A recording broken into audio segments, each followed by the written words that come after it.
అవసరం లేదు. లైట్ ఆరిపోతే చాలు, లైట్ ఆగిపోతే చాలు, ఆటోమేటిక్గా చీకటి వచ్చేస్తుంది. చీకటి ప్రత్యేకంగా రామ్మ అని మనం పిలవాల్సిన అవసరం లేదు. చీకటి వెళ్ళిపోవాలంటే దాన్ని పనిగట్టుకొని నువ్వు నెట్టి వేయలేవు ఏ విధంగా కూడా. ట్రై చేస్తారా? లైట్ అనేది వేయకుండా చీకటిని నువ్వు ఎలా తరిమి కొడతావు? ట్రై చేయి. చాలామంది తమలో ఉన్నటువంటి చెడ్డ స్వభావాన్ని, చెడ్డ గుణాలని, చెడ్డ లక్షణాలని గూర్చి దిగులు పడతారు. ఇది మంచి మాట వినండి.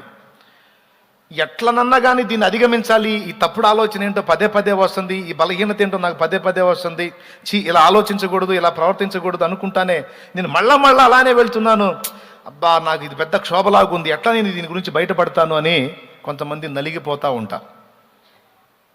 దేవుడు అంటున్నాడు, ట్రై చేయి.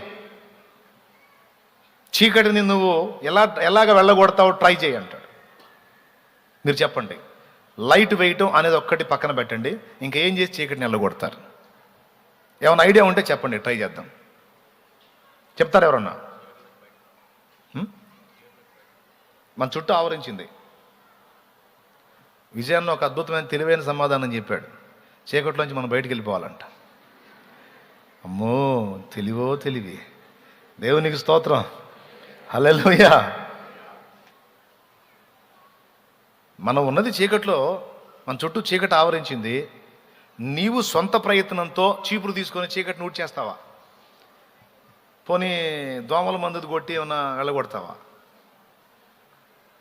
మున్సిపాలిటీ వాళ్ళు బజార్లో పొగేసి దోమలు వెళ్ళగొడతారే, అట్లా ఏమన్నా చీకటికి ఏమన్నా పొగేసి వెళ్ళగొడతావా? ఏం చేస్తావు? పురుగు మందు కొట్టి ఏమైనా వెళ్ళగొడతావా చీకటిని? ఏం లేదు. అసలు నువ్వు చీకటిని టచ్ కూడా చేయొద్దు. అసలు చీకటి వెళ్ళగొట్టే పని ప్రయత్నమే చేయొద్దు నువ్వు. మరేం చేయాలి అంటే లైట్ వేసుకో, అంతే. చాలామంది ఎదుర్కొనే భయంకరమైన ప్రశ్నకి చాలా సింపుల్ ఆన్సర్ ఇదే. దేవునికి స్తోత్రం కలుగును గాక, హల్లెలూయా. అన్న పిచ్చి తలంపులు వస్తున్నాయి అన్న, పిచ్చి ఆలోచనలు వస్తున్నాయి అన్న, అసలు చండాలపు ఆలోచనలు అన్న అని వాళ్ళ పరిస్థితులు, వాళ్ళ అలవాట్లు, వాళ్ళ బలహీనతలు, వాళ్ళ లోపాలు ఇన్ని చెబుతారు నాకు. అంటే అవన్నీ వింటున్నప్పుడు నాకు అర్థమైంది వాళ్ళ చుట్టూ ఒక చీకటి కమ్మేసింది అని. దాని నుంచి బయటపడటానికి, అన్న నేను మరి 3 రోజులు ఉపవాసం ఉంటే పోయిద్దా? అన్న నేను పొద్దున్న నుంచి సాయంత్రం దాకా మోకాళ్ళ మీద అలానే ఉంటే పోయిద్దా? ఏంటి పోయేది? కాళ్ళు పట్టుకుపోతాయి.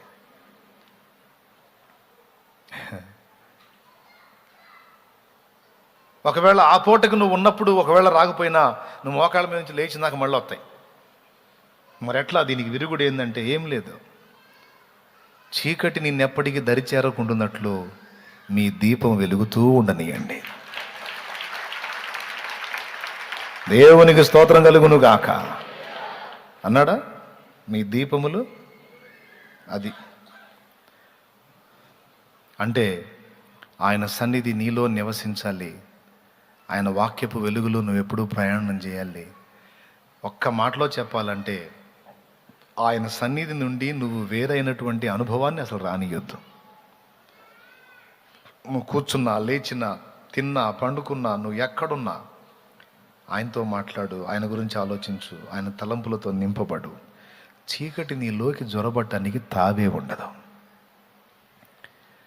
అర్థమైందా? ఎప్పుడు వస్తాయి అవన్నీ? వెలుగును నువ్వు ఆపేసినప్పుడు, వెలుగుకి నువ్వు ద్వారం మూసేసినప్పుడు. అర్థమైందా? అప్పుడు ఎంటర్ అవుతుంది. అది వెళ్ళిపోవాలంటే ఒక్కటే, నువ్వు ఎన్ని తిప్పలన్నా పడు, నీ వల్ల కాదు, నువ్వు గెలవలేవు. ట్రై చేయి, నీకు దమ్ముంటే. నిన్ను చుట్టుముట్టే వాటిని దేవునికి వేరుగా ఉండి నువ్వు వెళ్ళగొట్టు. ఇదే సవాల్. మరి వెళ్ళగొడతావా? వెళ్ళగొట్టడం అసంభవం. నువ్వు కాదు అది చేసేది, దేవుడు చేస్తాడు. నువ్వు ఆయన ఆహ్వానించు, ఆయన సన్నిధి నీతో నీలో కలిగి ఉండు, ఆటోమేటిక్గా అదే దూరం అయిపోయింది. నీకు అర్థం కాకుండా ఆశ్చర్యంగా దూరం అయిపోయింది.